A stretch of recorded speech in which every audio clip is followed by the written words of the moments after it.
Kenapa? Kadang orang yang lapar bisa lebih jauh dari Allah daripada yang kenyang.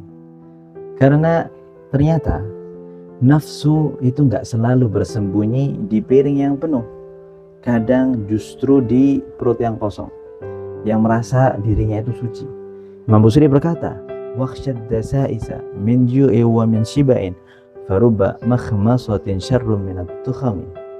Berhati-hatilah, sebab tipu daya nafsu itu kadang datangnya itu diam-diam, baik saat perutmu kosong maupun saat perutmu dalam keadaan penuh.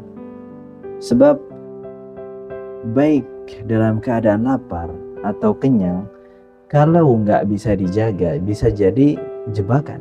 Ya, jadi jangan ngerasa kalau misalkan dia itu suci, dia ngerasa karena saya lapar, dia merasa lebih, atau merasa berdosa karena dia sering kenyang. Ya, karena ternyata nafsu itu bisa menyelinap di keduanya. Kadang saat ia lapar, ia membisikkan, "Lihat betapa zuhudnya aku." Tapi ketika kenyang, ia berkata, "Ini apa? Kan cuma sedikit." Ya kan?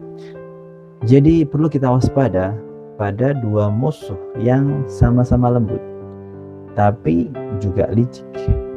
Lapar yang membuatmu mudah marah, dan kenyang yang membuatmu malas. Sebab gak semua lapar itu bisa dikatakan ibadah, dan tidak semua kenyang itu termasuk suatu hal yang berdosa. Kadang perut yang sedikit terisi justru lebih jujur dalam beribadah, ya kan? Daripada perut yang keroncongan tapi hatinya penuh dengan amarah. Ya, inilah kehidupan. Yang lapar bisa tergelincir. Ya, tergelincir karena merasa zuhud, merasa dirinya Masya Allah, ya. Dan yang kenyang bisa tertidur juga karena kenikmatan dunia.